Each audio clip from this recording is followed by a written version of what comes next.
The funeral was on a Tuesday, leaden sky, a fine drizzle, the kind of October day where it feels like the world itself is in mourning, as if the entire city were breathing carefully so as not to make a sound. I stood at the edge of the cemetery plot, my suit jacket soaking on my shoulders, watching two men I didn't know lower the casket into the earth. The priest read from a book he'd surely read 1,000 times, automatic, impersonal words, so polished by use they no longer had an edge. There were no flowers, except for the ones the funeral home included in the basic package. There was no music, no eulogies, no line of people waiting to share anecdotes of a life lived. It was just me, the priest, and the old man who had lived next to my parents for 40 years. I didn't cry. I didn't know if I was supposed to. I didn't know if I'd earned the right, or if that right was won with blood and surnames, not with shared silences through a hole in a fence. But I stayed until the end, until the last shovelful of dirt covered the coffin, until the workers knocked the mud from their boots and gathered their tools. I stayed until the priest shook my hand and offered me hollow condolences, because he had never known the man he was burying. I stayed even when the wind chilled my ears, and I felt my fingers start to tremble. Then the lawyer appeared, young, maybe in his early 30s, with a suit that was too big and a leather briefcase that looked older than he was. He crossed the wet grass toward me, his shoes squelching with every step. He had the stiffness of someone carrying another's secret, of someone who has heard "this can't be undone" far too many times. He stopped in front of the freshly closed grave, looked at the earth as if he were afraid to step on it, and then looked up. "Mr. Miller? Thomas Miller?" he asked. "Yes," I said. "My name is Ian Pierce. I was Mr. Jenkins's lawyer," he said, gesturing to the damp earth. "I was hoping I'd find you here. How did you know I would come?" He gave a sad smile, as if the question pressed a painful button. "He told me you would. He said you were the only one who would." I should explain something. My name is Thomas Miller, and I'm a history teacher at a high school in Ohio. I'm 40 years old. I got divorced 3 years ago, and I have no children. I spend my days talking to teenagers about the revolution, the crash of '29, dictatorships, transitions, and all those events that end up shaping a country. I try to make them understand that history isn't just dates and names in a book. It's people, ordinary people making decisions whose ripples spread through time and reach generations they will never know. I never imagined that one day I would be standing in a cemetery with an envelope from a dead man in my hands, about to discover that my own history was built on a lie. Ian opened the briefcase carefully, like someone who doesn't want the air to touch something fragile. He took out a sealed manila envelope with my name written on it in a script that punched me in the chest before I understood why. I recognized it instantly. It was the same handwriting from the birthday gifts that used to appear on the other side of the fence, the same as the notes hidden in comic books, the same I had seen on patiently labeled notebooks. "He asked me to give this only to you," Ian said. "He warned me that if you didn't come to the funeral, I was to find you, that I should do it even if it took me weeks." He swallowed hard. "He also asked me to tell you something, that you shouldn't blame yourself for anything, that you did what you could." The old man's name was Arthur Jenkins. He moved into the house next door in 1984, the year I was born. For as long as I can remember, he was there, a fixture in the neighborhood, a constant presence. His house was small, a single story with an attic, white and always immaculate, even as old age made every movement more difficult for him. The lawn was always trimmed, the gutters clean, the car, a beige Toyota Camry that looked 20 years old, parked in the same spot in the driveway, day after day. And for as long as I can remember, my parents hated him, not avoided him. They hated him with a fierce discipline, with an energy that seemed to fuel them. I don't use that word lightly. Hate is a strong word, one of those I try to get my students to use with care. Dislike is not the same as hate, nor is annoyance, nor indifference. Hate is active. It consumes energy. It's a fire that must be fed. My parents, Robert and Beatrice Miller, fed it for 4 decades. They never spoke a single word to him in 40 years of living just a few feet away. If they saw him in his driveway getting the mail, they would turn around and go back inside, even if they were in the middle of something. If they passed him on the street walking his dog, they would cross to the other side, yanking the leash so hard the animal would whimper. When Arthur would wave, my parents would look right through him as if he were made of glass. Between the properties, they built a towering fence, as high as the city regulations would allow, almost 10 feet. I remember my father spending an entire weekend pounding in posts with a fury I had never seen in him, refusing any help, sweating as if he were at war. When he finished, he stood there contemplating it with satisfaction, as if he had built a fortress against an invading army. "There," he said. "Now we don't have to look at him." My mother nodded without smiling, with that seriousness that sticks to your skin when you're a child and you can't explain why it scares you. They sued him 3 times. The first was for a tree branch that extended over the property line, maybe 2 feet onto our side, completely harmless. My father hired a lawyer and took him to court. The judge ruled in Arthur's favor and called the lawsuit frivolous. But my father appealed. He lost the appeal too.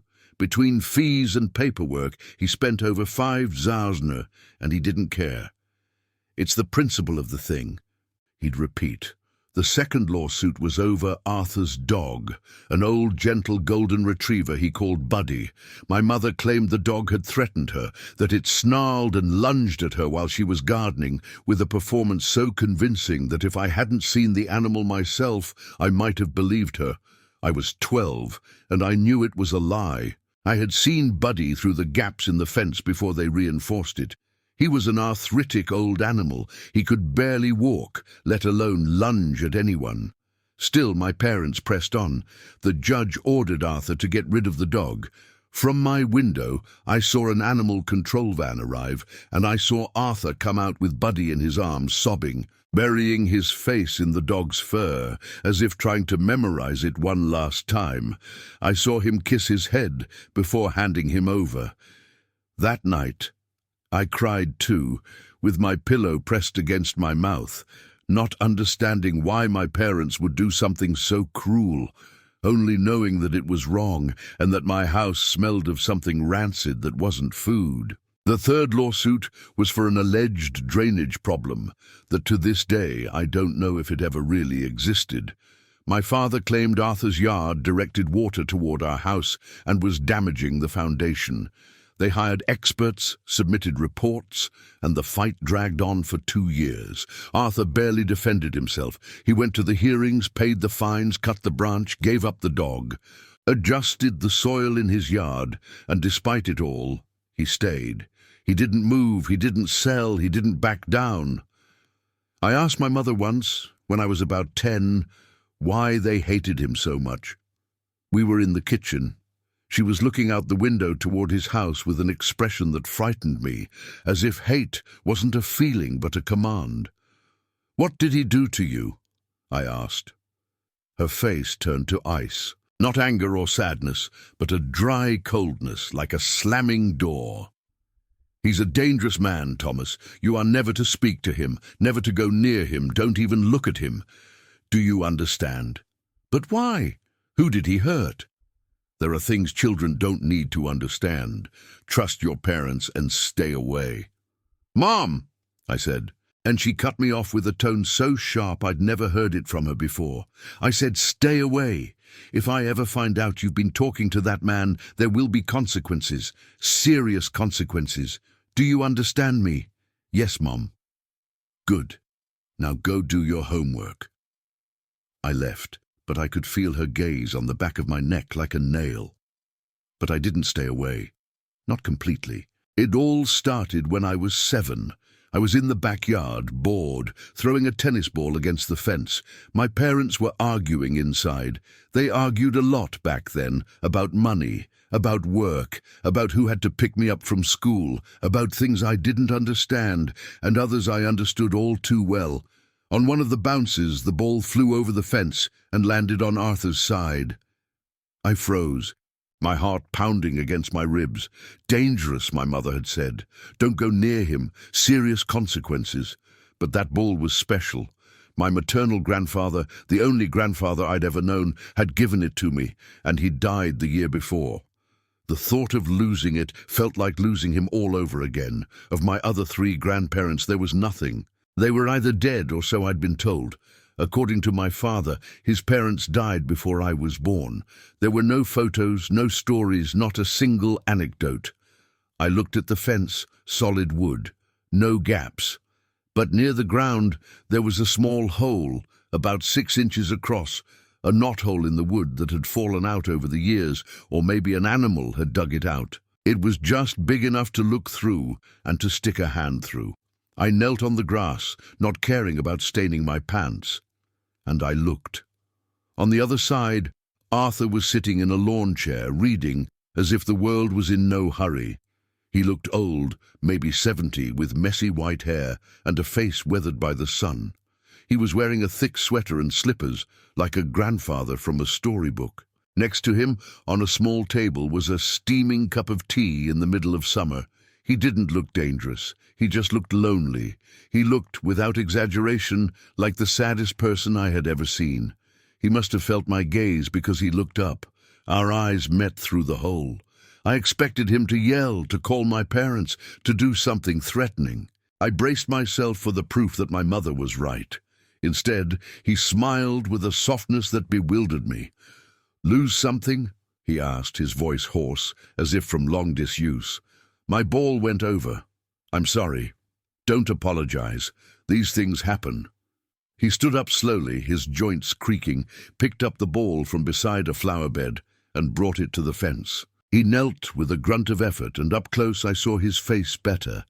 Kind eyes, deep wrinkles, an expression that seemed to know sadness. "Here you go, son." He rolled the ball back through the hole. "Thanks." "You're welcome. I should have left.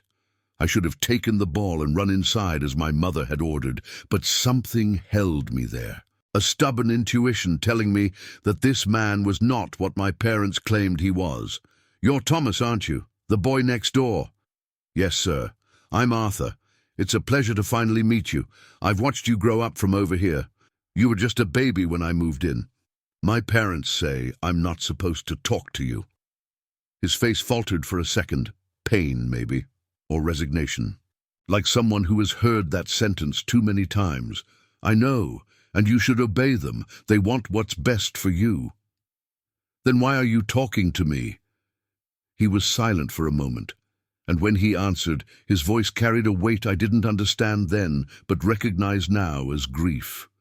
"Because you deserve kindness, Thomas. Every child deserves it, even if it's just a word through a fence."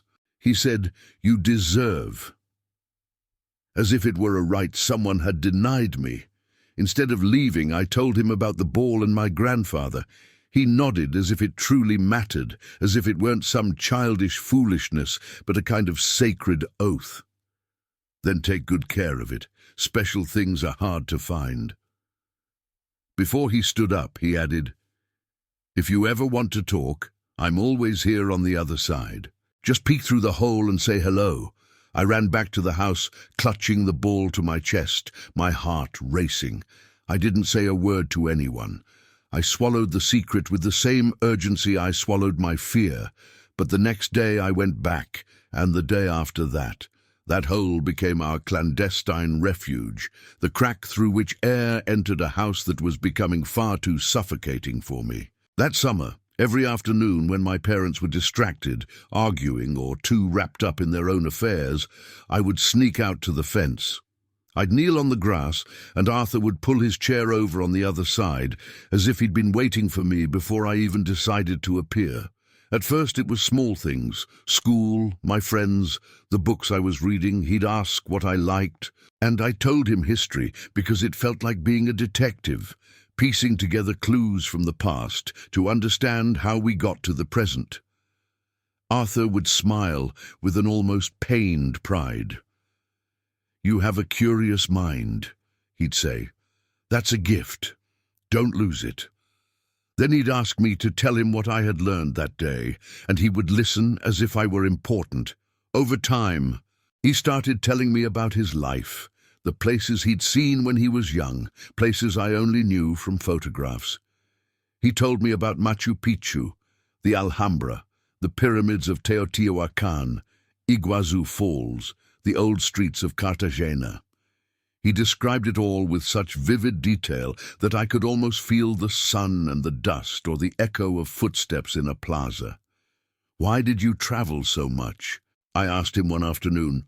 "Because I wanted to understand," he replied. "The world is enormous, Thomas, full of stories. I wanted to see it all." "Do you still travel?" He shook his head. "Not anymore. Now my world is this yard, this chair, this fence." "That sounds sad." He looked at me with those kind, tired eyes. "It is. But it's a choice I made. And I'd make it again." Sometimes he'd reach his hand through the hole to give me things, a piece of candy, a comic book, and once a small wooden bird he had carved himself. "I used to carve all the time," he told me. "My father taught me when I was your age. Said it was good for the soul to make something with your hands." "It's beautiful," I said. He shrugged as if it were nothing. "Keep it, so you'll remember me." One cheated day, I hid those gifts in a shoebox under my bed, terrified my parents would find them. I ate the candy quickly, savoring each piece as if it were contraband. I read the comic books with a flashlight after bedtime. I held the wooden bird every night, running my fingers over the smooth wood, wondering who this man really was and why my family hated him with such conviction. The encounters continued for years, through elementary, middle school, and the first years of high school. I stole moments to see the dangerous man I was forbidden from speaking to. Arthur watched me grow up through that hole. He celebrated when I got my first A on a history exam. "I knew you could do it," he said. "You have a talent for understanding the past." He consoled me when I didn't make the basketball team. "Not everyone is born for sports," he assured me, "but you have other gifts, and they last longer than any game." He listened when I had crushes on girls, when friends betrayed me, when adolescence felt like a labyrinth. "Growing up hurts," he'd say, "more than people remember, but you're doing it well." And I believed him because he was the only one who seemed to see me. In many ways, he was the only person who truly listened to me. My parents were always busy, distracted, trapped in their own problems and resentments. They provided the material things, food, clothes, a roof, a decent school, but emotionally they were cold and absent. Affection in my house had schedules and conditions. Arthur filled that void. He gave me attention, validation, the feeling that someone cared who I was and what I thought, what I dreamed. I know now that I was starved for affection, and he fed me, conversation by conversation, through a hole in a fence. And still, what I thought was my biggest secret was barely the surface. There were times I'd catch him looking at me with a strange intensity, as if he were trying to memorize my face, to take it with him somewhere else. When I turned 16, I got my driver's license. Suddenly, I had freedom. I could go places without my parents knowing. And the first place I went was around the block, to the front of Arthur's house, to knock on his door for the first time. I walked up the steps with my heart pounding. I had known him for 9 years. I had spoken to him hundreds of times, but I had never set foot on his property, never seen the inside of his house, never looked at him without a wooden barrier between us. He opened the door slowly and his eyes widened. "Thomas, what are you doing here?" "I wanted to talk to you face to face, for real," I answered. He glanced toward my house. toward the fence that separated us. Your parents wouldn't approve. I don't care. I can decide for myself now. He studied me for a long moment, weighing risks, consequences, as if calculating something that had weighed on him forever. Then his expression changed, as if a decision had finally been made. "Come in," he said quickly, and shut the door behind me like someone protecting a fire. His house was small but warm. There were books everywhere, piled on tables and chairs, spilling from shelves that covered the walls. Novels, history, biographies, travel guides, more books than I had ever seen together outside of a library. On the walls hung photos of landscapes and cities, the places he had described to me. In one, a young man stood on a mountaintop with his arms outstretched and a huge smile. "Is that you?" I asked. Arthur held the gaze for a moment. "A long time ago, before everything changed." "What changed?" He didn't answer. He pointed to the sofa. "Sit down, I'll make tea." The living room was cozy in a way my parents' house never was. A fireplace, a worn armchair in front of it, a hand-knitted blanket on the sofa. On the windowsill, a cat I didn't know was sleeping. "I didn't know you had a cat. His name is Shadow. He showed up a few years ago and never left. Sometimes the best family is the one that chooses you." He returned with 2 mugs of black tea with honey and sat in the armchair across from me. For a moment, we just looked at each other, like 2 people finally seeing each other whole. "It's strange," he murmured, "seeing you here. I've imagined this moment so many times." "Me too." I drank my tea and gathered my courage. "Mr. Jenkins, can I ask you something?" "Anything you want." "Why do my parents hate you so much? What did you do to them?" The question hung between us like a taut rope. Arthur set his mug down carefully as if it were heavy. "That's a complicated question with a complicated answer. And I'm not sure this is the time. Please, I've been wondering my whole life. I need to know." He took a long time to speak, and when he did, his voice seemed made of years of regret. "There are secrets that don't belong to me, Thomas. There are truths that would only bring pain. But this much I can tell you. I have never done them any harm. Everything I have done because I love you." "Love me? You barely know me." "I know you better than you think," he said, and his eyes were a mixture of pride and sorrow. "I've seen you struggle, fail, and get back up." "Why? I'm just the kid next door," I insisted. He opened his mouth, then closed it as if fighting with himself. "Someday," he said at last.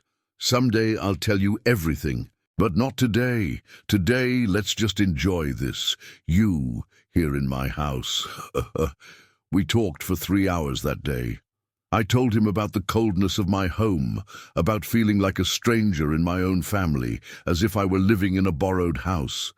He listened without judgment, and when I finished, he said something that stayed with me for years. "Family is complicated, Thomas. Sometimes the people who should love us the most are the ones who hurt us the most, but that doesn't mean you're unlovable. It means they are broken in ways you can't fix." "Are you broken?" I asked. His eyes drifted far away. "In a way, yes. We all are. But some breaks heal, and others don't." "What broke you?" He smiled sadly.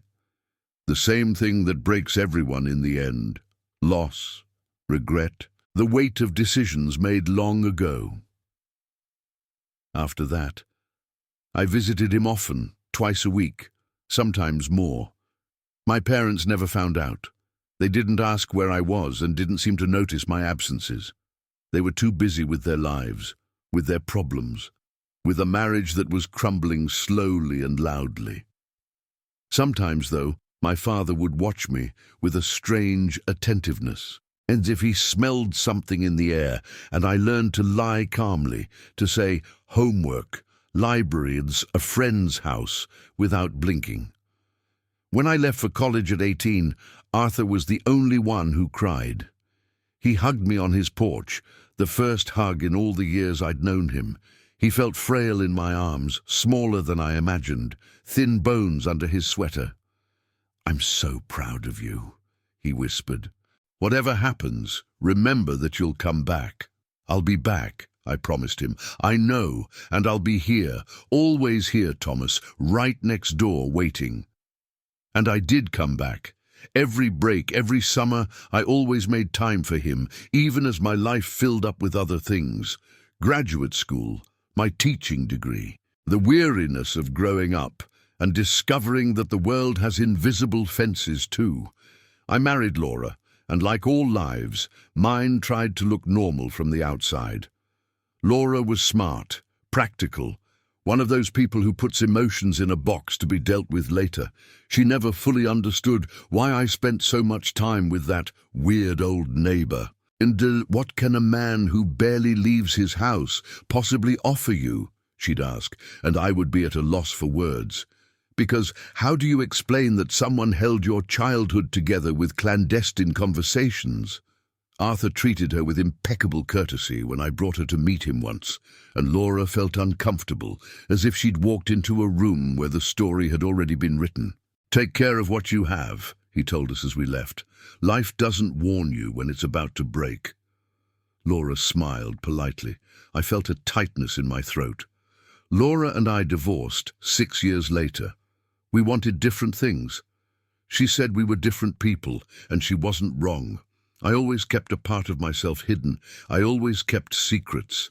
I always lived that double life, the one everyone saw, and the one that existed in a small house next to my parents. When I told Arthur about the divorce, he listened in silence, and his silence wasn't judgment, but companionship. "I'm sorry, Thomas. Marriage is difficult, especially when there are things you can't share." "What do you mean?" "Nothing," he said, "just an old man's observation." But over the years, something had been shifting between us. Our conversations grew shorter. Arthur seemed tired, distracted, and sometimes he'd look at me as if he wanted to say something enormous and couldn't find the way. "Are you okay?" I asked him once. "Age is catching up with me," he smiled, but it didn't reach his eyes. "Don't you worry." I worried anyway. In my 30s, he began to decline. He'd forget names, repeat stories, get lost mid-sentence, as if the path had suddenly vanished. His walking got worse. He stopped going to the grocery store, ordering delivery instead, and accepted what little help I could offer. I offered to find him a place with professional care.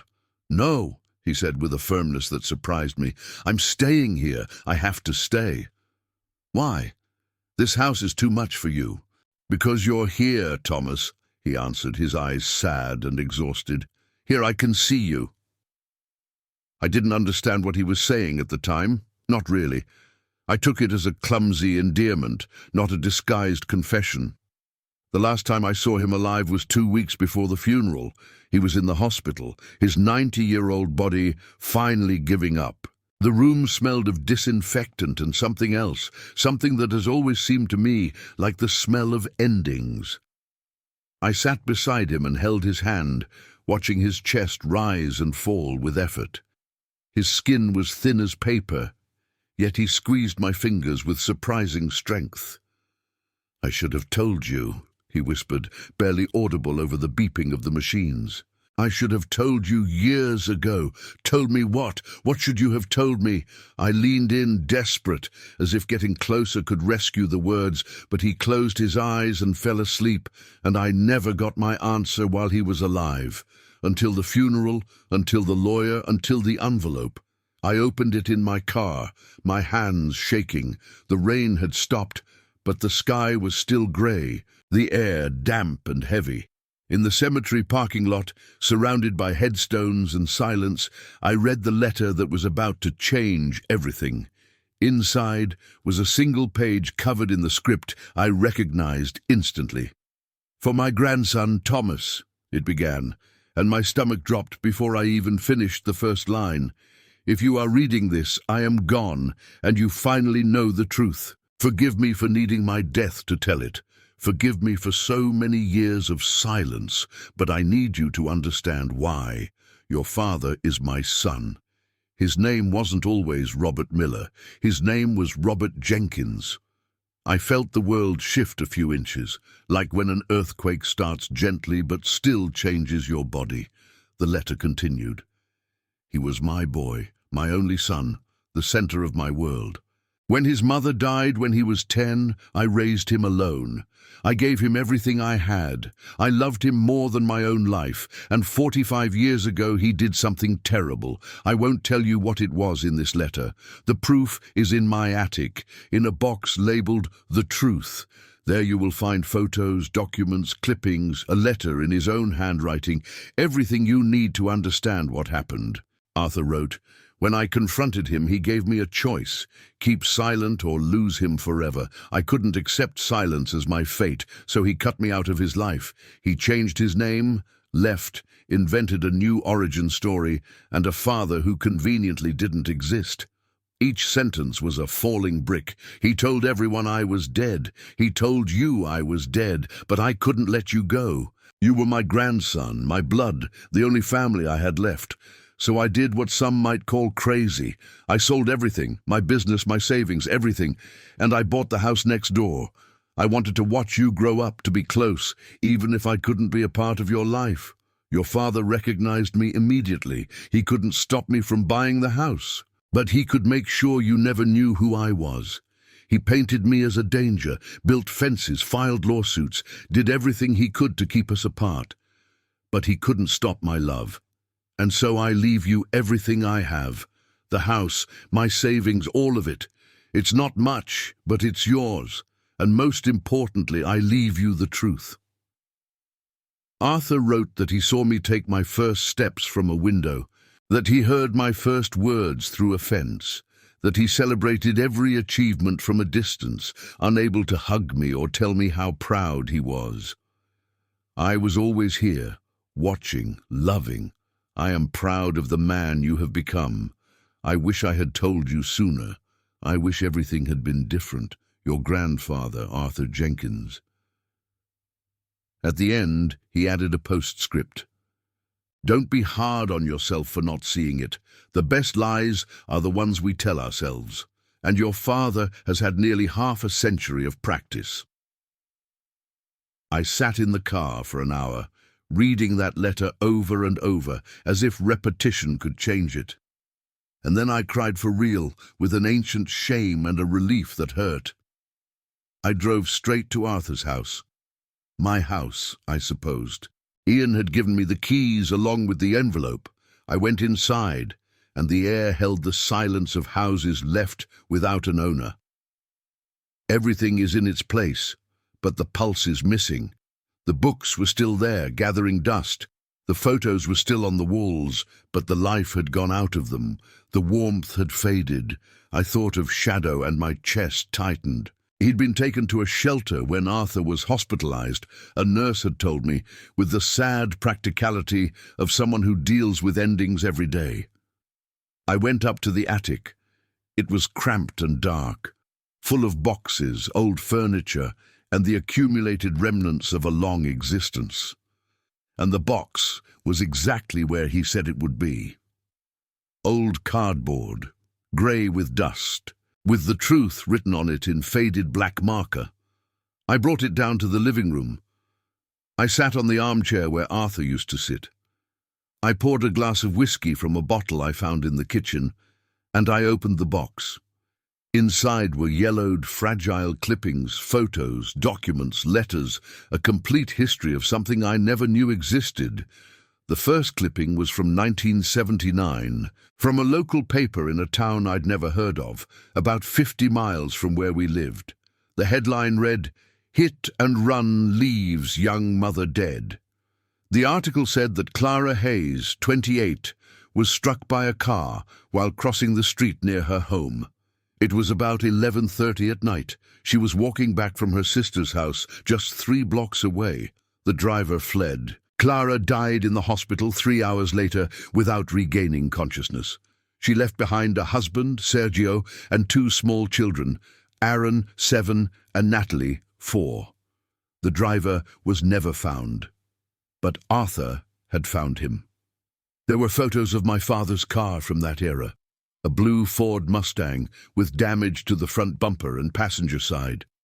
Photos of the intersection where Clara died, with skid marks on the pavement.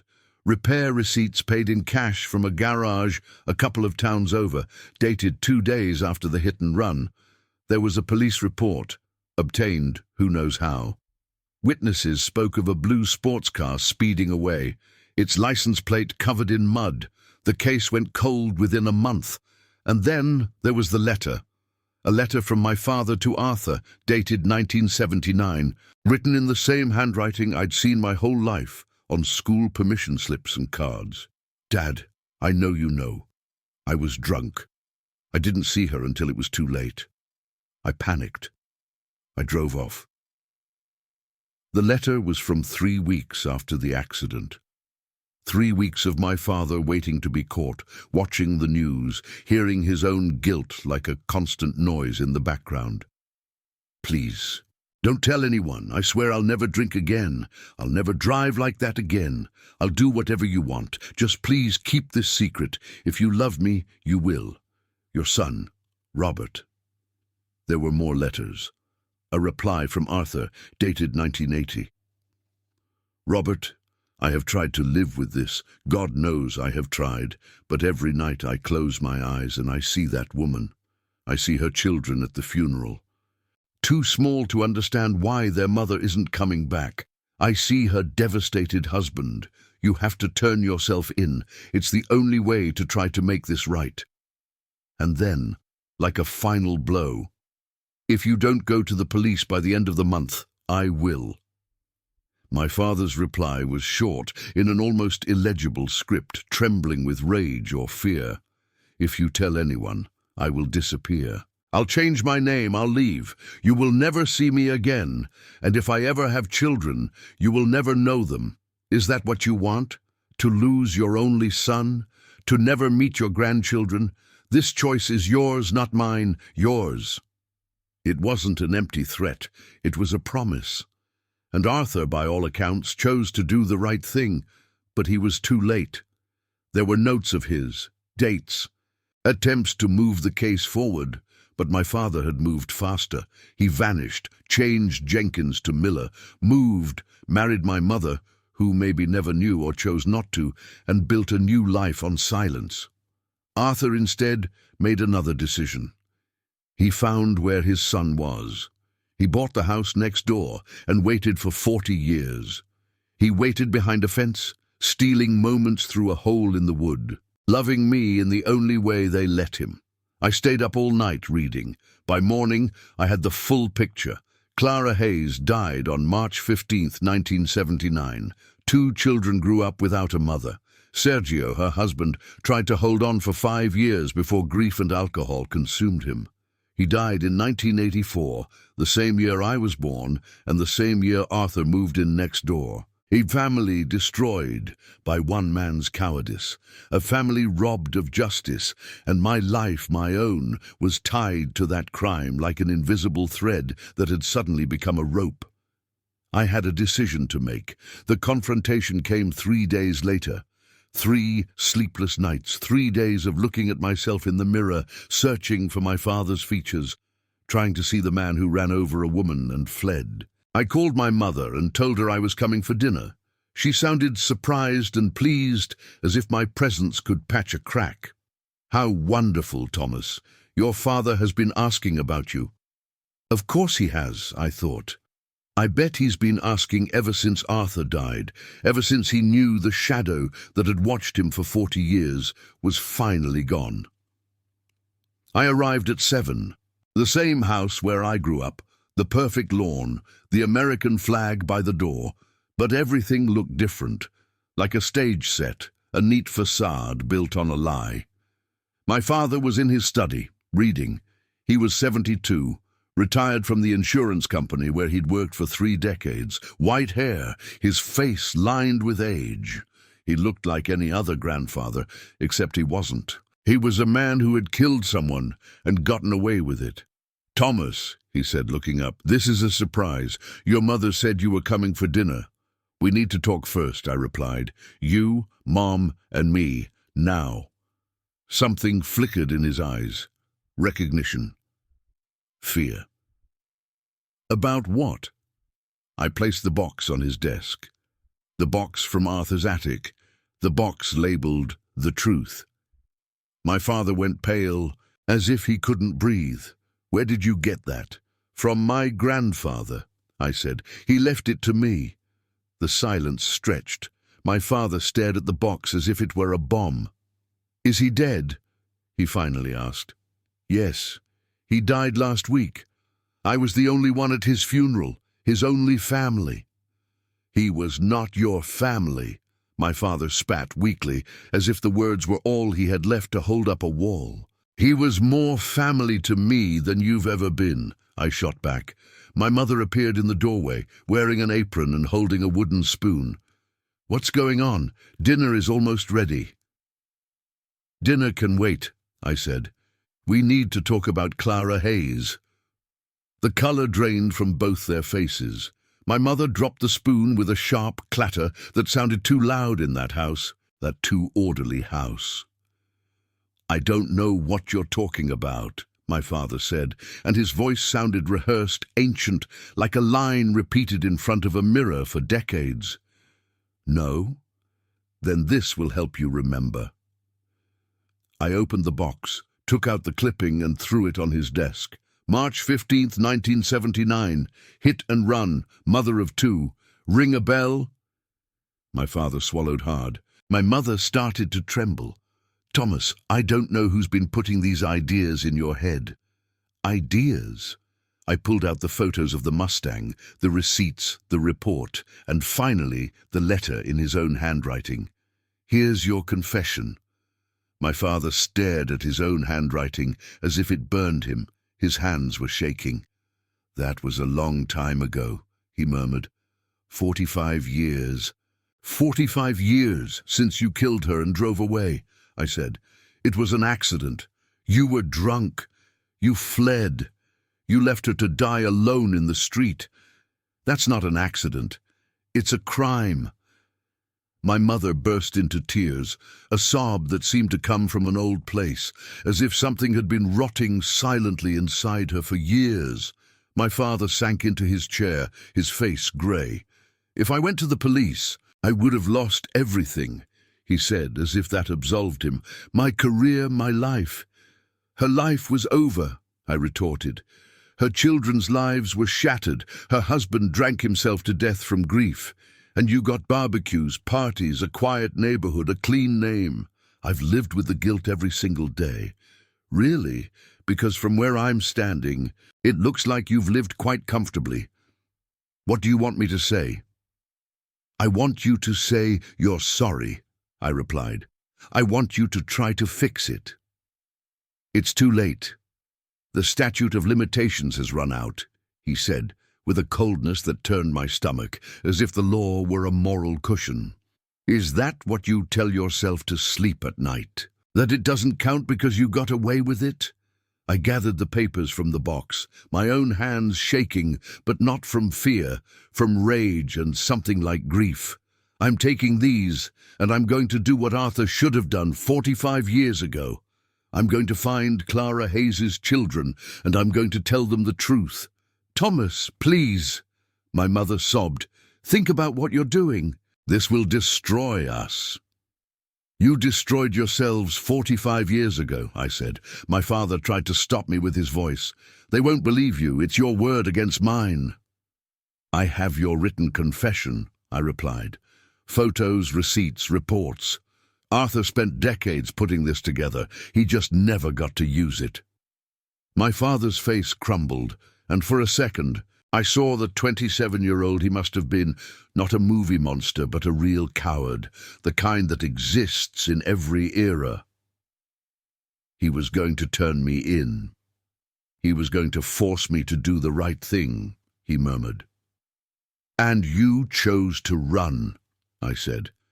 You chose to save yourself over a dead woman and her living children, and then you punished him for trying to be decent. I walked to the door. Thomas, my father said, and his voice stopped me for a second. What are you going to tell Clara's children? I turned back. The truth. that their mother died because of a coward who refused to face the consequences, and that she deserves justice, even if it comes 45 years late. Finding them wasn't hard. I'm a history teacher. I know how to research, how to follow names, track records, find clues in archives, ask questions without getting doors slammed in my face. Aaron Hayes was 52 and worked as a mechanic in Denver. Natalie Hayes Salazar was 49, a nurse in Austin, both married, both with kids who never knew their grandmother. I called Aaron first. "Mr. Hayes, my name is Thomas Miller. I have information about your mother's death." There was a long silence filled with held breath. "My mother died in 1979. It was a hit and run. They never found the driver." "I know who it was," I said. There was no drama in my voice, only weariness. And that, I think, is what convinced him to listen. We met a week later, Aaron and Natalie, together in a coffee shop in Chicago. They didn't look like what my mind had invented. They were normal, middle-aged people, tired, with an old sadness settled in their bodies like a learned posture. I gave them the box. They read slowly, as if each line took their breath away. Natalie covered her mouth with her hand when she found the headline. Aaron clenched his jaw until it trembled. They looked at the photos of the Mustang, the receipts, the report, the confession. When they finished, Natalie was crying silently, and Aaron was shaking with rage. "All this time," he said, "all this time, that man just lived his life." "I know," I replied. "We were just kids. We prayed every night that they would find him, that there would be justice." "I know," I repeated, "and I am so sorry." Aaron stared at me. "Why are you doing this? He's your father." I thought of Arthur, of the hole in the fence, of 40 years of stolen moments and clandestine kindness. I thought of Buddy in the arms of a weeping old man, of my father pounding fence posts as if pounding down his guilt. "Because my grandfather spent his life trying to do the right thing," I said, "and because you deserve to know." Natalie looked up, her eyes red from crying. "And what do you deserve?" The question split me in two, because I didn't know how to answer. No one had ever asked me that before. The only thing I could say was the simplest truth. I deserve to stop lying to myself, and I deserve to honor him. Arthur. The legal part was complicated. Decades had passed. The applicable crime was past the statute of limitations for criminal charges, and my father couldn't be prosecuted. But that didn't mean there were no consequences. Aaron and Natalie filed a civil suit. They spoke to reporters. The story of the hit and run, the cover-up, the years of lies became national news, because the country loves a story where guilt hides behind a pretty door. My father's carefully constructed life fell apart. Friends avoided him. Neighbors were horrified. People who for years had applauded his war against Arthur now pretended not to know him. My mother, finally forced to face who she had married, left him. And I inherited Arthur's house. I moved in. I started a new chapter in the home of the grandfather I never knew I had. As I settled in, I found more of his things, albums with photos of me, taken from a distance through windows and across yards, a journal where he noted our conversations through the fence, documenting every laugh, every moment of closeness. Birthday cards he could never give me, addressed to my grandson Thomas, stored in a drawer with stamps that were never used. One afternoon, in a separate envelope, I found a list titled, "Things I Want to Tell You Before I Die." And it was incomplete, as if his hand had tired halfway through the love. I also went to get Shadow from the shelter. He looked at me through the cage with suspicion, but when I said his name softly, he came over and rubbed against my fingers, as if he knew I was part of the same grief. He came home with me. That night, for the first time, the house sounded alive again. He loved me every day for 40 years. He loved me, and I never knew who he truly was. Now I go to his grave every Sunday.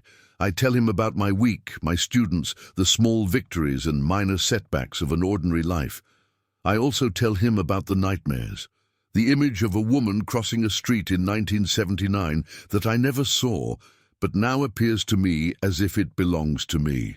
And I tell him that I finally understand why he stayed, why he watched from behind the fence, why he never gave up. Aaron and Natalie come to visit me sometimes. We've become something like a family, bound by tragedy and truth. They tell me about their mother, what she was like before my father took her from them, and I tell them about Arthur, the silent hero who spent decades next door, waiting for a chance to repair the irreparable. The fence is gone now. I tore it down the week I moved in. I didn't do it with fury, but with a strange calm, like someone finally removing a splinter that's been buried for years. The first blow raised a cloud of dust and memories. The second blow opened a gap where the light poured in. When the last panel fell, I saw my parents' yard and Arthur's as one single space, and I just stood there for a while, breathing, letting the air do its work. There's nothing separating the two houses anymore, just open grass from one yard to the other. Sometimes Shadow crosses over and sits right where the hole used to be, as if guarding a sacred spot. I look at him and feel that somewhere Arthur is smiling. My father wrote me a letter last month. He lives in Cancun now, alone, his reputation in ruins. He says he's sorry, that he understands why I did what I did, that he hopes one day I can forgive him. I haven't written back. Maybe someday I will. Maybe forgiveness exists even for something like this, but I also know something my students learn late. There are consequences that can't be negotiated with pretty words. For now, I'm still processing, still grieving, still trying to understand how the man who raised me could be so monstrous, and how the man I was taught to fear could be so good. History isn't just dates and names, it's people, ordinary people making decisions that ripple through time. My father made a decision 45 years ago to run, to hide, to choose himself over a dying woman and her children. Arthur made another, to stay, to watch, to love his grandson from behind a fence, even when he was forbidden to speak. I'm making my own decision now. I choose truth over lies. I choose justice over silence. I choose to be the man Arthur believed I could be. The fence is gone. The secrets are out. The truth is finally free. And somewhere I like to think Arthur is smiling. Thank you for joining me on this journey. Before you go, I've left 2 more stories for you on your screen. Both are about men who discovered that family isn't always the one you're born into, but the one that stays with you when the truth is revealed. Choose the one that calls to you. And if you want to join this community of those who know what it's like to be on the outside looking in, that bell is your invitation. Until tomorrow. Remember that your story matters, even if they tried to erase it.